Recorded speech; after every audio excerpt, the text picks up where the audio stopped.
in order to understand the idea of the world of Atzilus, we started by explaining, first of all, we discussed together the idea of worlds. First of all, good morning, like right away, you jump in, dive in. Good morning, David. Good morning, David. Good morning, Ezra. Good morning, Boaz. Good morning. Good morning. You can't start right away. So we want to understand the idea of Atzilus. So the first step that we used was to understand the idea what it means worlds. I think we were pretty successful in explaining what worlds mean. Then we want to understand the idea of Atzilus in general, and we started to discuss the difference between philosophers and Kabbalists, where philosophers come from bottom up. Philosophers come from bottom, they come from bottom up, and Kabbalists come from top down. What does that mean? In general, these are two perspectives that people have. In general, these are two perspectives that people have, and usually most people in the world either belong into one camp, in one camp, or the other. You could see this very, very commonly in classes. If you ever participate in a class where the teacher wants to ask a very deep question, it's like usually a class where you need to think, not just regurgitate information, but where you have to think. And the teacher asks a question, either a deep technical question or doesn't matter. It asks the people to come up with an answer, come up with a formula to the issue, right? So the teacher says, I'm going to give you 5 minutes. I'm going to give you 5 minutes, and in the 5 minutes, you should be able to come up with an answer. The 5 minutes pass, and the teacher says, okay, 5 minutes are up. So there's a very interesting phenomena all over the world. That's interesting. No, it's not. It's there's a. It's David yelling and Yehudi at street corners always like does a. Not in Yehudi. Okay, also because a lot of kids learn over here in the schools, so the buses take their time to the kids getting off, so they make traffic. Yeah. You're welcome. So. The teacher finishes after 5 minutes, and the teacher says, okay, I want to give the answer. And there you have, usually the classroom will divide into two halves. 50% will say, okay, great, we want to get the answer. The other 50% will say, no, we're almost there. Could you please give us another 5 minutes? We want to figure it out on our own. Could you relate to that? What type are you? You want to get the answer, or you want to figure it out on your own?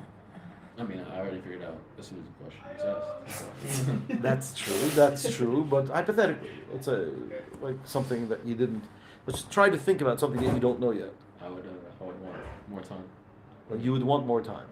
Yeah. Why?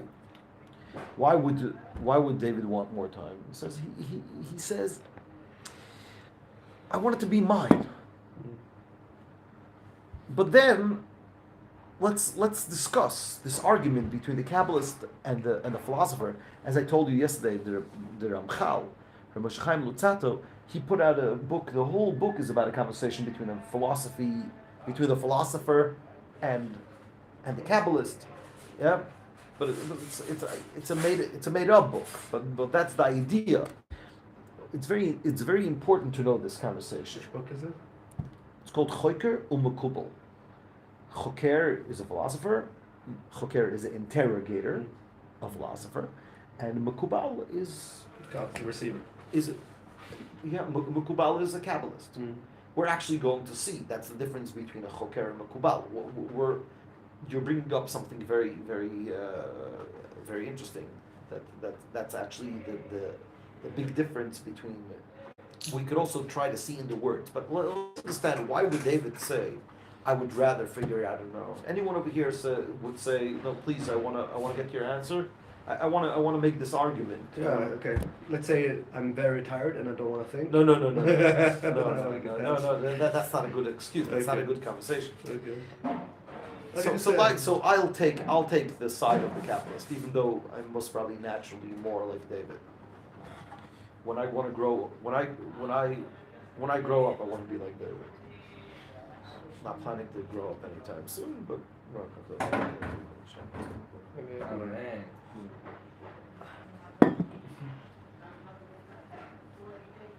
Wait, would you say that the Kabbalist would want to get the answer, or the philosopher would want to get the answer? the capitalist. They want to get the answer. Right? Why? And what are they going to come and say? Tell David like this: listen, you have over here a math professor. You'll figure out the formula. You might figure out something that's pretty good. This guy will give you the best answer. David will answer back, with all due respect, for me it's more important, even less than a best answer, but that is mine. The Talmud says that a person prefers 1 kav, let's translate it into English, 1 pound of your own produce than 9 pounds of someone else's. So someone comes and says, listen, I have the most beautiful tomatoes. Say, but these are my tomatoes. I grew them in my garden. But that one is so much bigger, so much greater. Beautiful. But this is mine. David says, I understand. I wanna hear. David is not close-minded. He wants to hear the answer of the professor. So, but first let me figure it out. Then the answer of the professor is going to be very nice, and not only that, I'm going to try to compare my answer and his answer and see where I went wrong. But David is a tracker. He wants to figure it out. What is the definition of a philosopher? The definition of a philosopher is choker. Choker means interrogator. He takes the artifacts that he has over here in this world, and from this artifacts, he tries to get to know his creator. And actually, the Jewish philosophers believe that that's a mitzvah. That God says, you shall know today and return to your heart that the heaven is the Lord, and the heavens above and the earth below. There's nothing else. Aleinu. What is in Aleinu? We quote it in Aleinu, but it's Deuteronomy 4, verse 39. Yeah. You're not going to look it up anywhere, so I could just say whichever.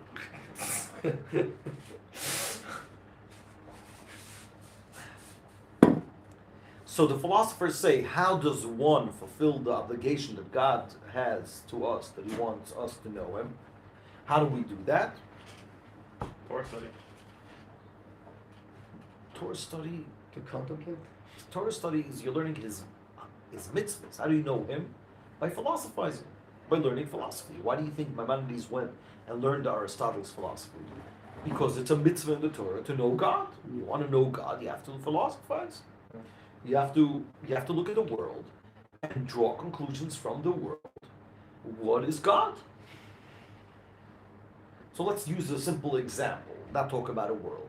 Let's say we have over here David as a philosopher. He walks into this room and he's like a real philosopher. This watch happens to be on the table.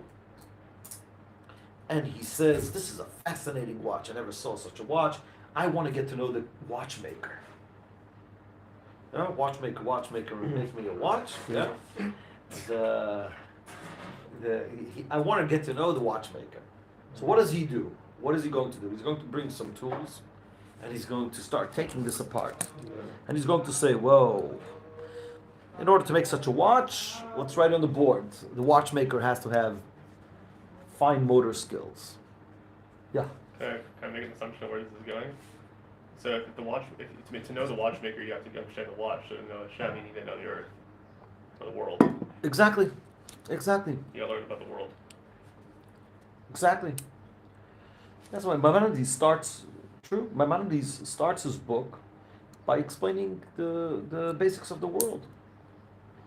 100%. That's true. It's like you have to know the world and know the creation and know in order to know the creator.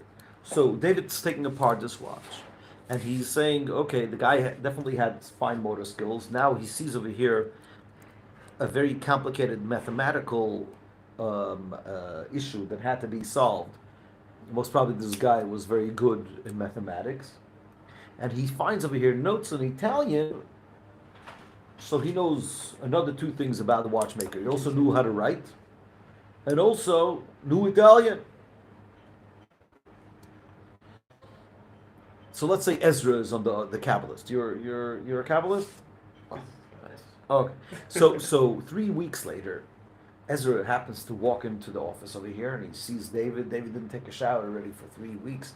He's sitting over here and taking apart this watch.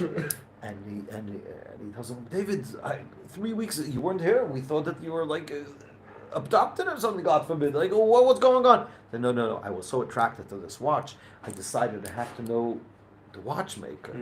And I took it apart.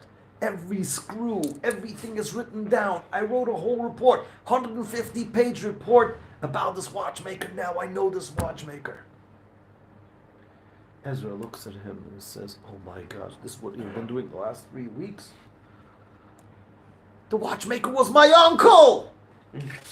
The watchmaker wrote a whole biography where he writes that he didn't only know Italian, he knew another 25 languages, and didn't have only fine motor skills, he also had gross motor skills. And he also, and he didn't only know mathematics, he also was a great lawyer. And he loved swimming. There's much more than little thing. What do you see? And you wasted your time three weeks? David looks back at him and says, you don't understand anything. You know about your uncle. So first of all, a lot of the things that you're saying, you don't even understand what you're saying, right? In the example, he knows that there's another 10 languages. But when we're talking about God, the Kabbalist walks in and says, oh, you guys are trying to know God from the world? I say yes. I say, but God wrote like the Kabbalah. Say, you understand what it says in Kabbalah? Nothing over there makes sense. Makes sense, but it's like all esoteric things. So David says back to Ezra, you have a book. First of all, you don't understand what it says over there. First of all, second of all, but I wanted to get to know him. So Ezra shouts back, but I have the best information. He says, but I don't need the best information. I want to work it out. I want to find him. The obligation is for me to find him. On the other hand, the Kabbalists say, we would rather not understand, but this is the authentic, this is the genuine information about him. Understand? So even though the Kabbalah says words like sparks of light come out of God's forehead and become Ak, and then Ak turns into, I don't want to make up things in Kabbalah, yeah? But then there's a parsa, there's a curtain, all spiritual, and then the light goes through again, and from that it becomes vessels. It's like, you don't understand. This is considered knowing? It says, yes. The Kabbalist says, I would rather understand less, but what I have is genuine, real information. The philosopher says, and that's why, by the way, like David, the other David says, so there will be just one David. no, we don't want to talk about those. We don't want to talk about the sad things in the morning. Oh God.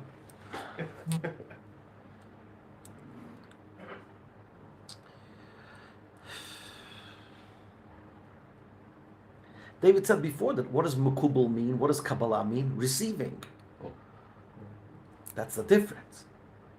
Because Ezra received the book. David worked it out. He didn't receive, he interrogated it. So whose information is more real? Whose information is more... Interrogator.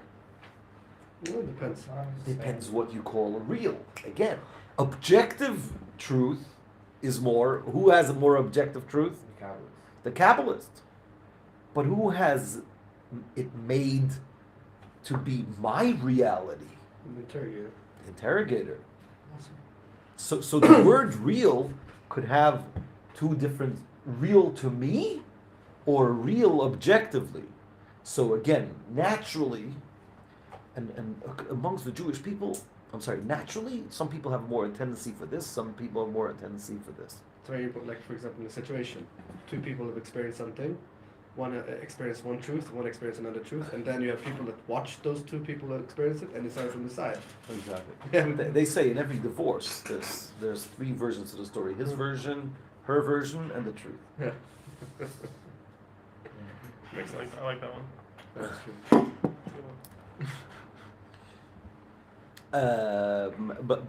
But really, once you become a bit older, you understand.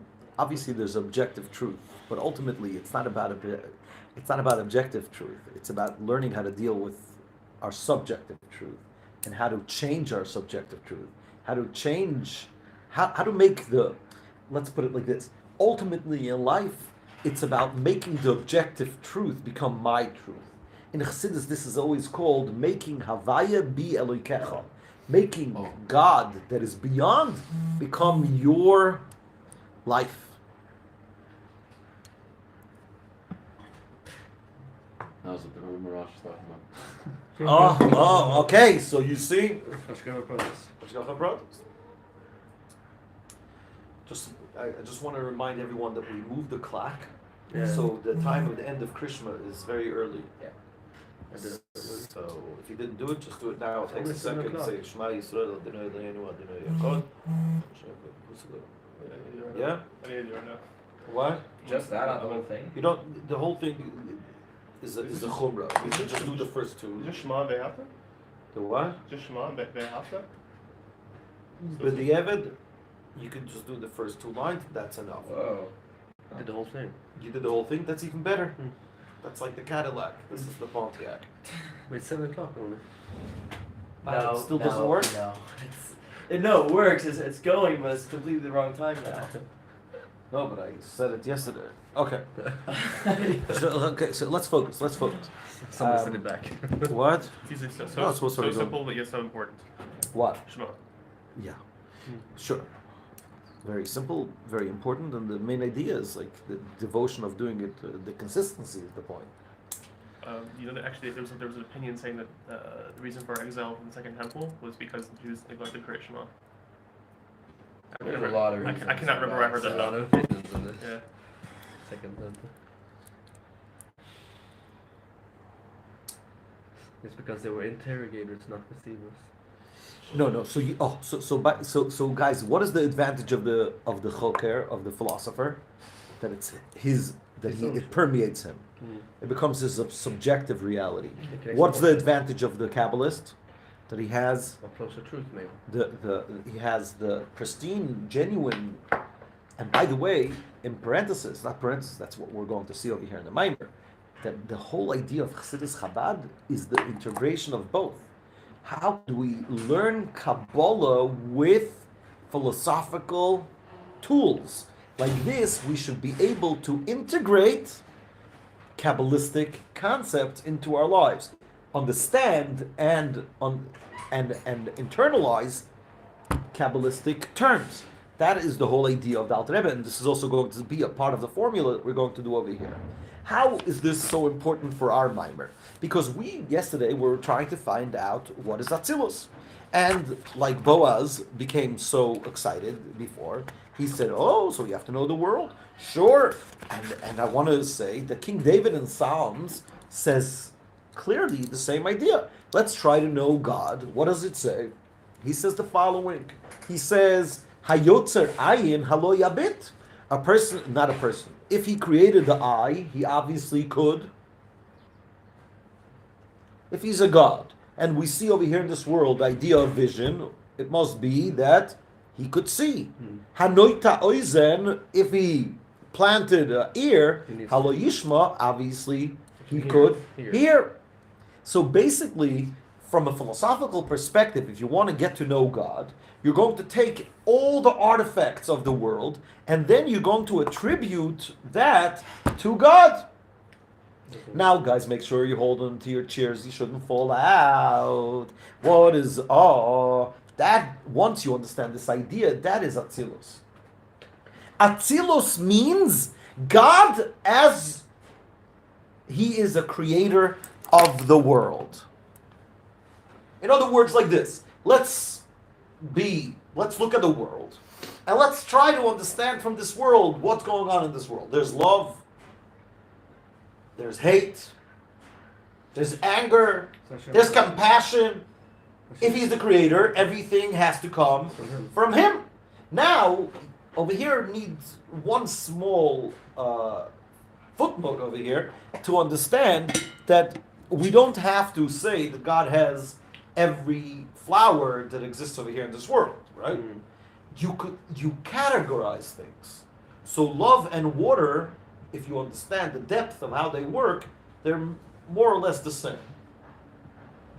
It's a different manifestation of the same idea. Does that make sense, or just needs more explanation? It's the ultimate class for David. We want to make sure that everything is clear. Do you understand? Do you understand the concept? You don't have to. God doesn't have to have water and love. It's the same idea. Right? For example, the example that he uses over here in the Maimer is the idea of sweetness. What does sweet mean? So before you answer, I want to tell you that there's a concept called a sweet coffee. And a bitter coffee. Versus a bitter coffee. Then there's a sweet person. And a bitter person. And there's a sweet joke. And even a sweet song. Now, it's very interesting that no one over here explained what sweet means. And everybody understands that if someone would say, oh, for sure, a sweet coffee, a sweet person. What's the connection between a sweet coffee and a sweet person? A sweet coffee is, you taste it on your taste buds. A sweet person, you don't taste them, hopefully, if you're not a cannibal. You can like buy, but you can understand. You could understand it, even though there's a lot of good people in the world, but they're not necessarily sweet.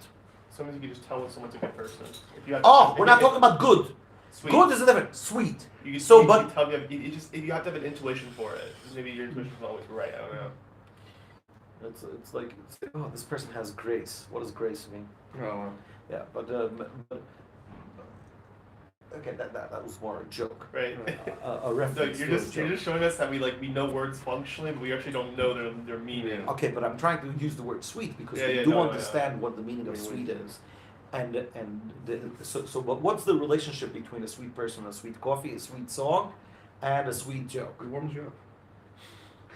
Warm? Yeah, would you say warm? No, but it gives you a good feeling, kind feeling. Like it gives you Oh, a feeling. but it's not a good. It's sweet. Sweet, yeah. Could have a very good person do you great favors.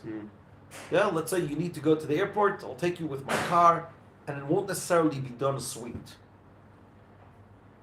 Sweet is not good. Sweet is sweet. Well, why don't you sleep? But let's just try to first understand this concept. So what does sweet mean? Depends on which realm it is. If it's in the realm of people, there's a certain type of a person that falls under the category of sweet. Kind and compassion. What? Like kind and compassionate. Kind and compassionate is not sweet. No, that's usually the synonymous. For Yeah. Sweet. Yeah. That sweet person is a kind Yeah. person. No, you could be very kind, but not sweet. A very open, revealed kindness, and like a very, very like simple, like they like just like do small, nice things with a big smile on their face. It also depends on the person. If it's A person that runs like a whole operation, Not talking if it's saving 100 people, no one would say that he's sweet. No, I would say like if it's like between two guys, saying that guy is sweet, he's a sweet guy, or a guy and a girl says he's a sweet guy. It's completely different. Come on, he's in. It's completely different. Completely different. I actually think that it's they're saying the same thing, but it doesn't matter. That's not the point. The point is that everybody understands that in the realm of people, sweet means one thing, and in the realm of food, sweet means the other thing. Right. Even though I happen to love jalapeno, Right. all right, Right. I love hot, and I actually don't like sweet, but sweet is a certain type. Right. So it's like I don't think you're gonna agree with my wording. So I'm probably gonna say that like so a sweet person, I guess, and but my opinion is kind, but then also but sweet food is satiating.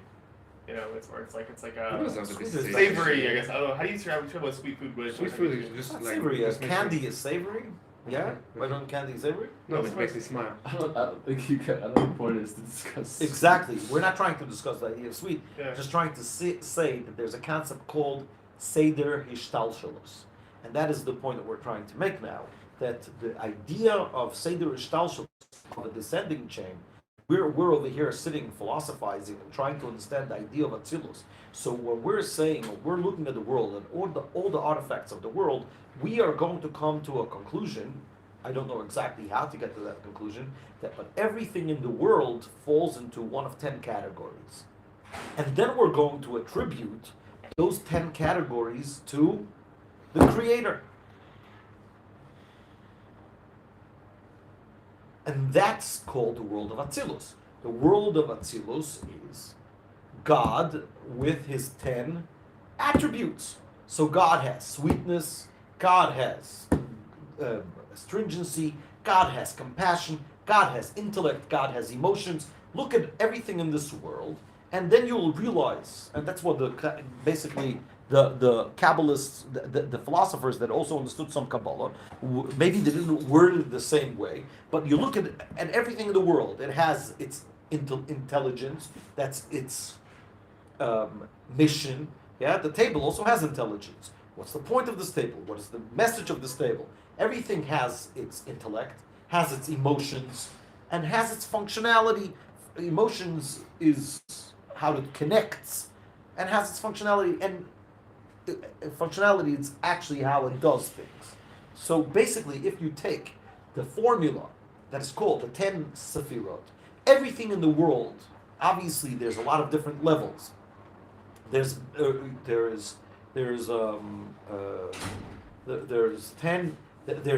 worlds, and each one of the 4 worlds has a lot of levels. That's, by the way, hinted in the verse that King Solomon was so smart.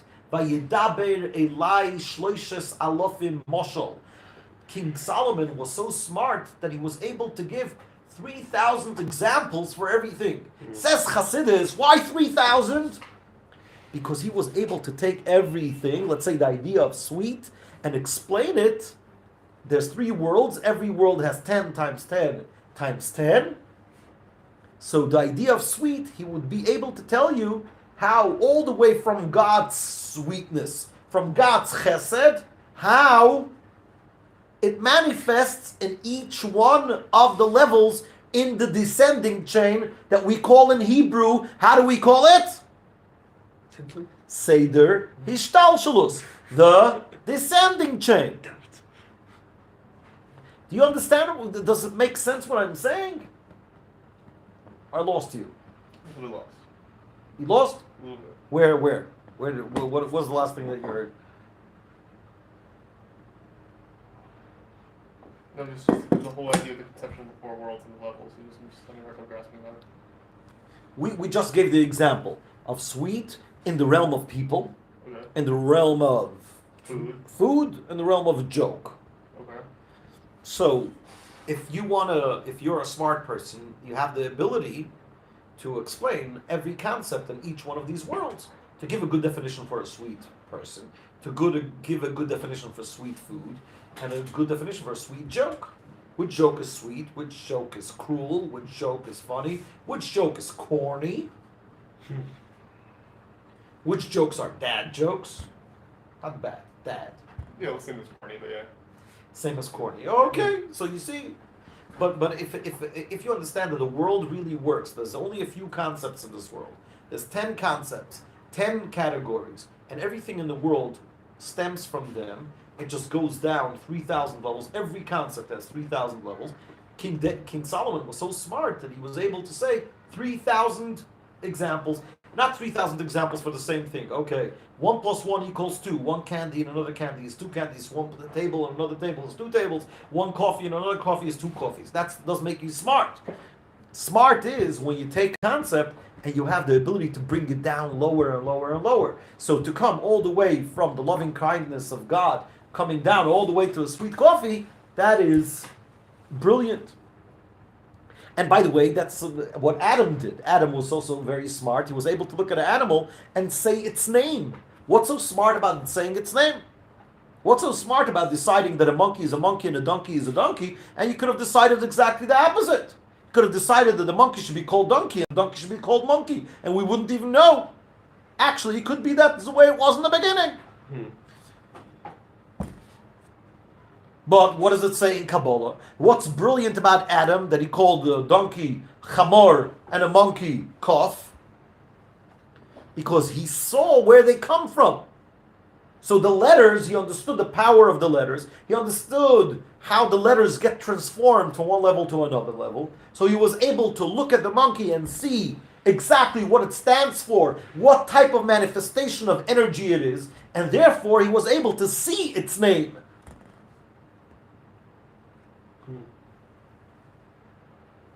Right? So if I ask you after this conversation, what is Atzilus? Atzilus is God's 10 attributes.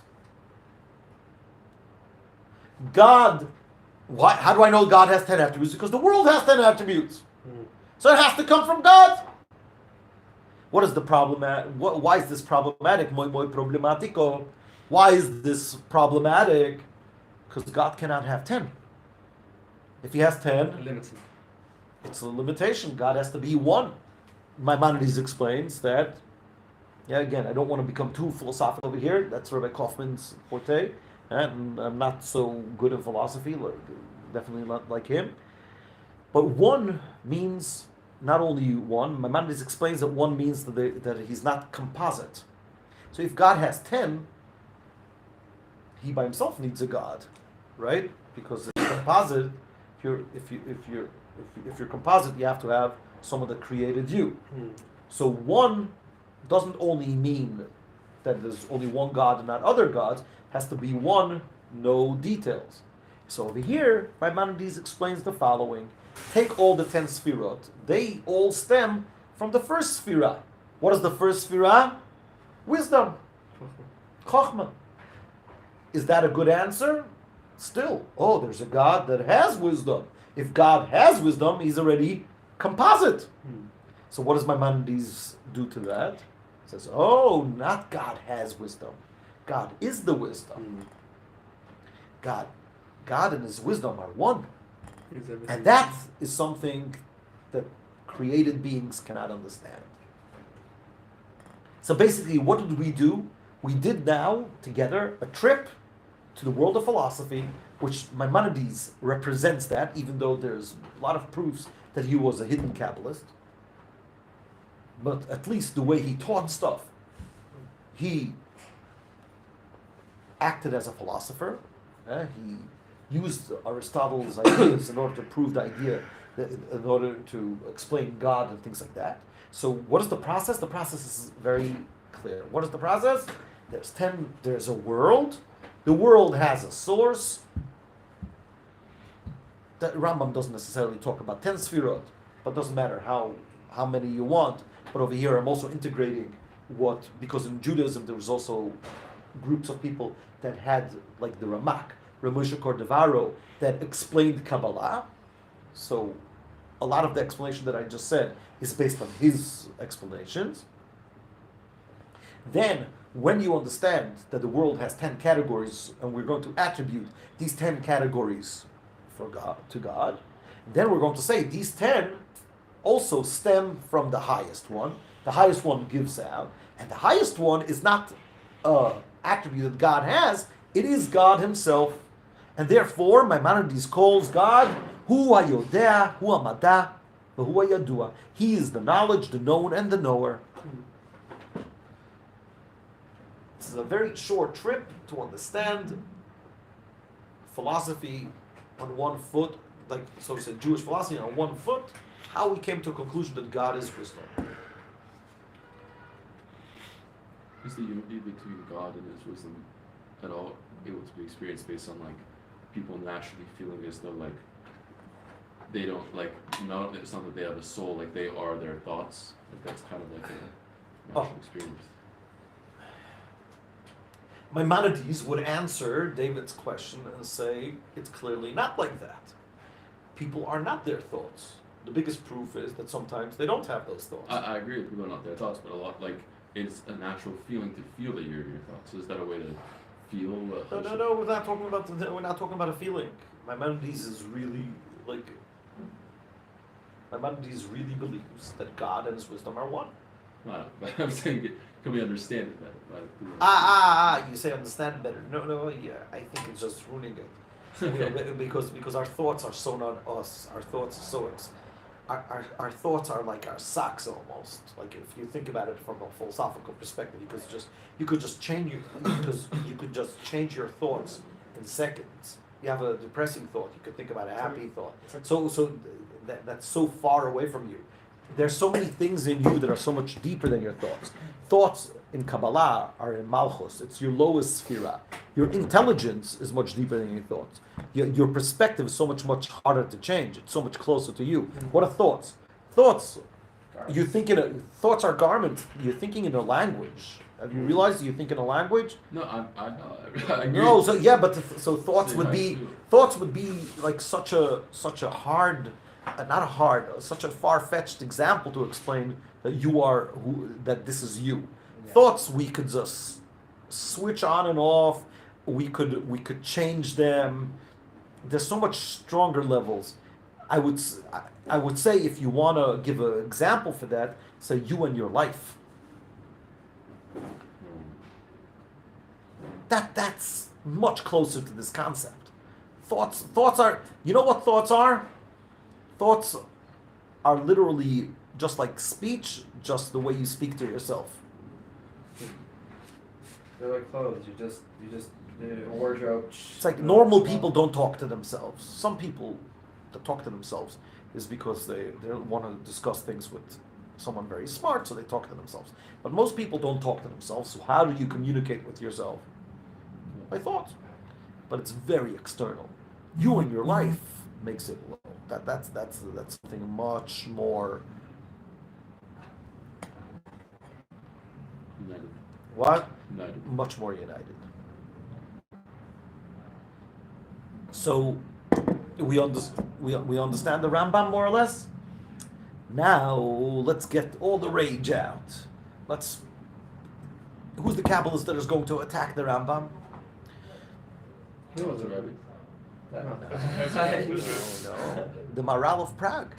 You know the trick that the Alter Rebbe is always the one that tries to combine the opposites. The Maral of Prague has an introduction to the Sefer Gvuros Hashem, and he says, Maimonides, what's wrong with you? We call God the Holy One, blessed be He. We don't call Him the Wisdom, blessed be He. You just gave God a title.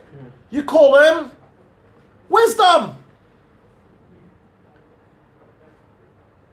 So by the way, who could stick up for Maimonides a second? He says, no, I didn't really call him wisdom. I called him the source of wisdom, because the wisdom that you think that I've called him is wisdom that a person has. Over here, we're saying that God and His wisdom are one. So I'm not really calling him wisdom. But still, the Kabbalist comes like Ezra did before, says, what are you talking about? The 10 Sfirot, you call the 10 Sfirot God?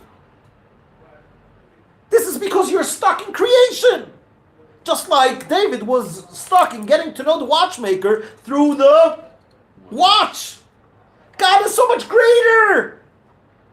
God had to go through myriads of levels of self-constriction in order to become a God with the 10 Sfirot. The 10 Sfirot are merely creations of God. I'm saying the word creations, even though it's not necessarily the right word, because the word Atzilus means emanations. But I'm trying to point out a concept that from a Kabbalistic perspective, we have like a whole book of everything going on before the world of Atzilus.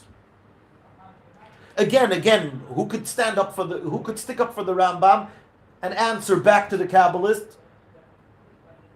He says, I don't care about God beyond. That's what this philosopher will answer. I want you to go in to understand like the argument over here. Boz, you with us? Yeah, sorry, it's still early. What? Still early. Still early because that's all because you don't do coffee. I had a cup.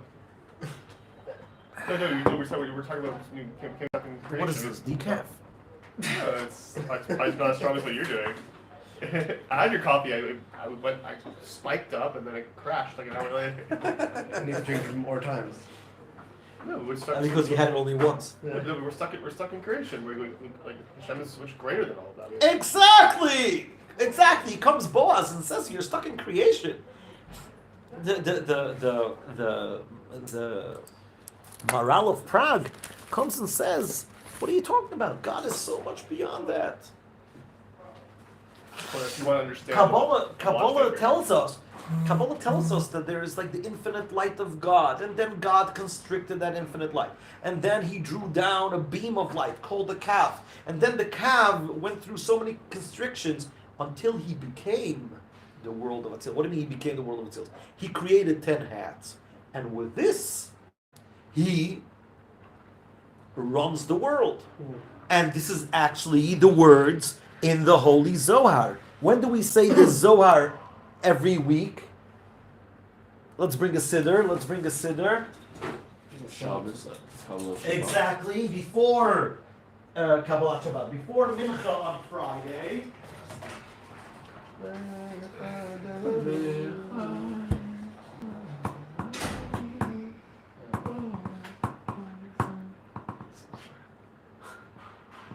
So sleepy, bro. it's still recording, by the way. Yes, it's still alive. Yeah, we kind of Don't say something you shouldn't say. Before Mincha on Friday. We did this right after saying Psalm 107 that was instituted by the Holy Baal Shem Tov. And if you're Sephardic, some of you are Sephardic over here. David. It's good that we have multi cultures over here, which is very, very good. If you're Sephardic, when do you say Patach Eliyahu? Every day before Mincha, page 149. And what do we say? And this is like most probably the most powerful place in the Zohar where he explains like the basics of Kabbalah. What does it say? Patach Eliyahu va'amar, page 149. Oh, 149. I just have one question. Did you already put this thing there? Because it was there. Wow. Only these things happen only to you. That's good. What are the chances? So let's see. What does it say? Patach Eliyahu. Let's read, David. It's your ultimate day. But say in a way that we should remember your voice for years to come. Oh. Come. Aja opened his discourse and said, "Master of the worlds, you are one, but not in the numerical sense. You are Right. So what does it mean you're a one and not in the numerical sense? You're not 1, 2, 3, 4. One and only. Right? You are one, but not in a series. Numerical sense means not in a series. You're the only, not 1, 1, 2, 3. Right? You are. Continue.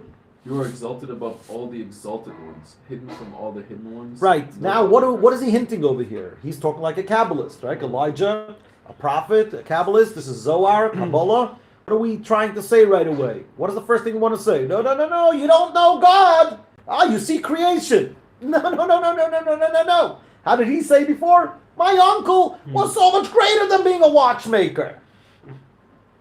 He is hidden of all hiddenness. For all the hidden ones, no thought, continue, no thought can grasp you at all. Right. You are he. Now, let's see what he's going to say now. This is where he's going to drop the atom bomb. You are he who has brought forth 10 garments. Wow. We call them 10 sfirot. We call them 10 sfirot. You brought forth. The word brought forth sounds like Maral of Prague or sounds like Maimonides?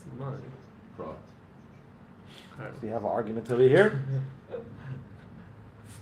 Why does it sound like the Maral of Prague? Because he says he brought.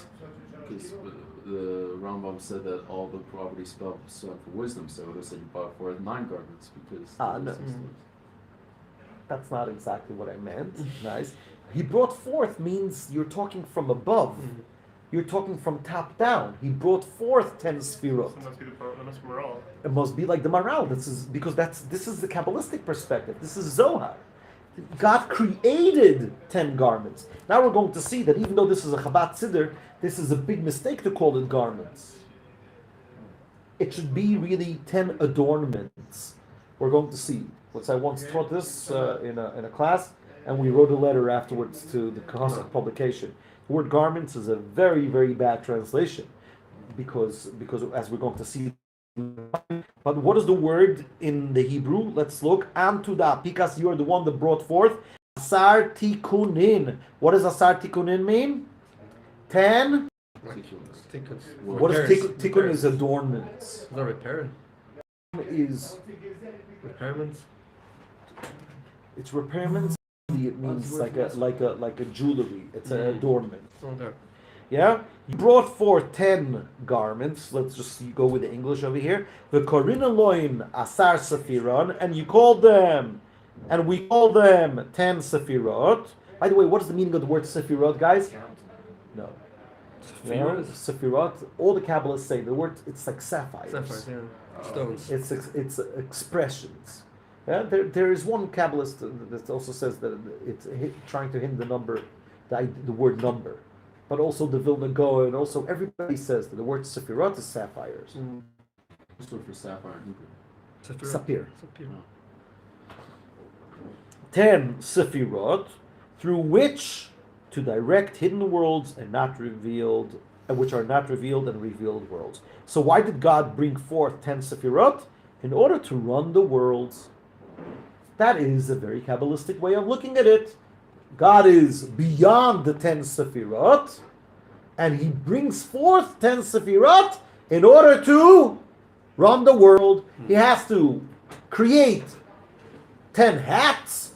Through these hats, He's going to run the world. But we're talking about God above Atzilut. We're talking about God, how He brings forth Atzilut. For the philosopher, that's where it ends. That's also actually the idea what the Vilna Gaon said. That Kabbalah starts where philosophy ends. Why? Because the philosopher is going to end where? By God's wisdom, and that's where Kabbalah starts. So God's wisdom. So in order, God is so much greater that He brought forth 10 Sefirot. So for the Kabbalist, the 10 Sefirot are merely a creation. Again, the word creation is not precise. It's more of emanation, but it's something that He brings forth. For the philosopher, it's not a creation. This is who God is. And what we're going to see, the formula over here that the Alter is how to combine the two, that both are right. And this formula to change our whole perspective on so many things in the world. And he's going to say that that's the reason why the Holy Zohar uses the word, why Elijah the prophet uses the word tikunin. He doesn't use the word levushim. Later, he uses the word levushim. Let me show you later, when he talks about the world, he uses the words.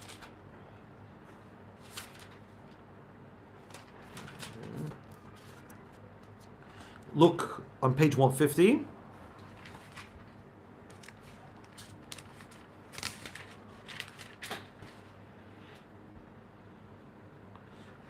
Second line, you have made garments for them, from which souls issue forth to man. You have made for them a number of bodies, which are called body garments, because levushim means garments. So there's the idea of adornments. And that is actually, says Chassidus, that's actually hinted in the word Atzilut. The word Atzilut by itself has these two contradictory definitions. What does the word Atzilut mean? Who knows what does the word Atzilut mean? Etzel is close. That is, close is the Kabbalistic approach or the philosophical approach.